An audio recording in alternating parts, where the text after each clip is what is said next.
Gjykata e Durrësit ka dhënë vendimin për 3 fëmijët e Pollum Metës si vrarë me armëzjarri nga familja e tij në shkurt të vitit të kaluar në Shën Avlash të Durrësit.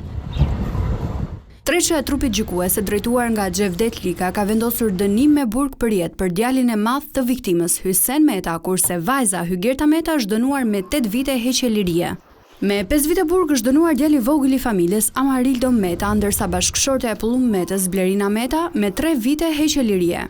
Gjatë kohës që është dhënë vendimi i pranishëm në sallë ka qenë vetëm Amarildo Meta, në ndryshim nga prokuroria e cila në pretencën e saj kërkoi dënimin e vajzës me 30 vite, gjykata vlerësoi se Hygerta nuk është fajtore për veprën penale të vrasjes, por vetëm për veprime që pengojnë zbulimin e së vërtetës dhe fshehja dhe azhësimi i kufomës. Mbrojtja ka kundërshtuar vendimin duke thënë se do të apelojë në një shkallë më të lartë gjykimi. Shqiponja Meta, avokatja e 2 vëllezërve, tha se priste një dënim më të butë për Hysen Metën. Ai është një djalë i ri, në kohën që ka kryer krimin ka qenë vetëm 24 vjeç, në kushtet e një dhune verbale që nga dita që ka lindur e deri ditën që ka realizuar vrasjen, ne kemi kërkuar dhe ndryshimin e kualifikimit ligjor duke u dënuar për një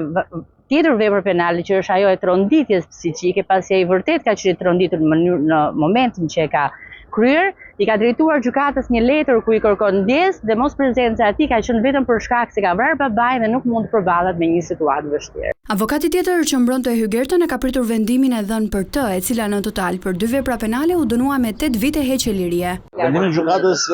përgjithsisht të drejtë sa i përket të pandehurës Hygerta Meta, konkretisht me atë që ishte qëndrimi ynë gjatë gjithë hetimit dhe gjykimit, pra fakti që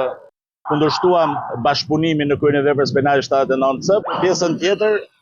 është një vendim që duhet parë në lidhje me hapat e mëtejshme. Ngjarja e rëndë ndodhi në 10 shkurt 2024 kur Pollum Meta u qellua me armëzjarri brenda shtëpisë nga djali i tij i madh Hysen Meta pas debateve familjare dhe më pas në bashkëpunim me pjesëtarët e tjerë të familjes, trupin e groposën në kastollën e Bagëtive.